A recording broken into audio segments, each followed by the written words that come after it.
दोस्तों, आज हम बात करेंगे पृथ्वी पर होने वाले गर्मी और सर्दी के मौसम के बारे में।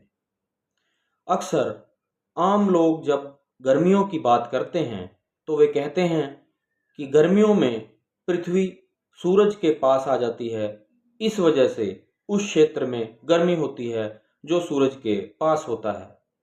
लेकिन हम आपको यह बता देना चाहते हैं, ये सरासर गलत बात है, क्योंकि होता इसका उल्टा है।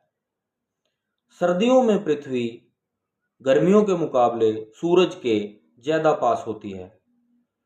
सर्दियों में पृथ्वी का सूरज से जो डिस्टेंस है वो 14.7 करोड़ किलोमीटर रहता है और गर्मियों में यह उल्टा हो जाता है। गर्मियों में पृथ्वी की दूरी सूरज से 15.2 करोड़ किलोमीटर हो जाती है।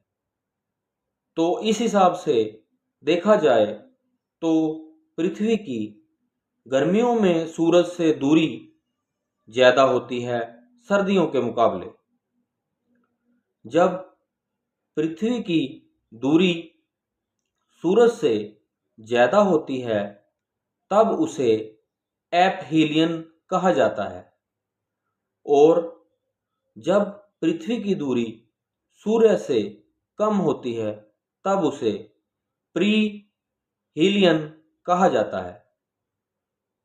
तो इस हिसाब से अगर देखा जाए तो हम यह आपको बताना चाहते हैं कि पृथ्वी पर होने वाला गर्मियों या सर्दियों का मौसम इस पर डिपेंड नहीं करता कि पृथ्वी की सूरज से दूरी कितनी है।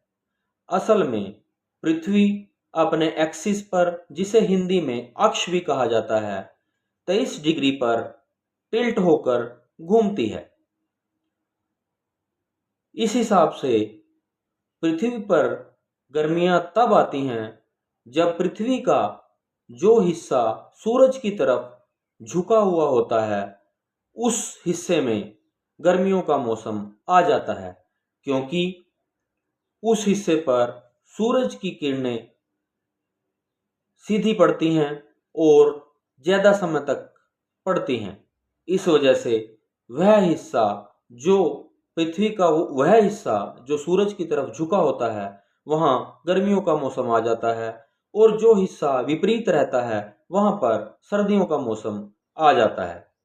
तो इस तरह से धरती पर सर्दियों और गर्मियों के मौसम आते हैं। आशा करते हैं हमारे द्वारा दी गई यह जानकारी आपको अच्छी लगी होगी। मिलते हैं हमारे नेक्स्ट वीडियो में, तब तक के लिए धन्यवाद।